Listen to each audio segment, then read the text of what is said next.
ओ रंग बरसे भीगे चुनर वाली रंग बरसे বাহ, সাদা পাঞ্জাবি। দেখো, এভাবে যাচ্ছ যাও, কিন্তু এই সাদা পাঞ্জাবিতে যদি এক ফোঁটা রং লেগেছে, তোমার গুষ্টি উদ্ধার করে রেখে দেবো বলে দিলাম। A few moments later.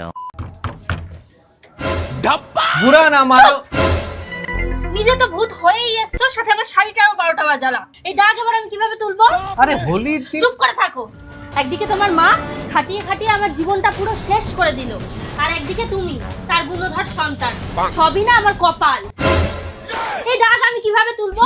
এটা ঘষতে ঘষতে আমার হাত হয়ে গেলেও না এই দাগ উঠবে না। এটা দেখেছো দেখো। এটা আবার কি?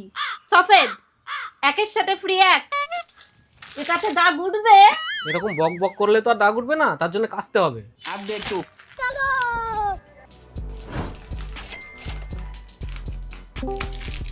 মা ছেলে মিলে আমার জীবনটা ধ্বংস করে দিল। আজকে যদি এই দাগ না উঠেছে, তোমার একদিন কি আমার একদিন, আমি বলে দিলাম। কাঁচি দিয়ে কাটলে কেন? তোমার মুখ যেরকম ভাবে চলছে মুখ দিয়েই তো কেটে যেত। আগে যদি জানতাম আমাকে এত খাটতে হবে, আমি এই বিয়েই করতাম না। আগে যদি জানতাম তোমার মুখ এরকম চলে, তাহলে আমিও তোমাকে বিয়ে করতাম না। আমাকে পেয়েছিলে বলে তোমার জীবনটা উদ্ধার হয়ে গেছে। কেউ করতো না তোমাকে বিয়ে। এই সুতির জামায় দাগ তুলতে গিয়ে আমার জীবনটা এবার বেরোবে।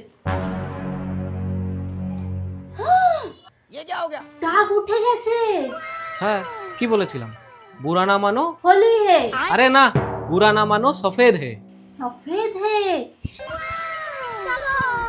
लेकिन ये साला कर क्या रहा है यहाँ पे?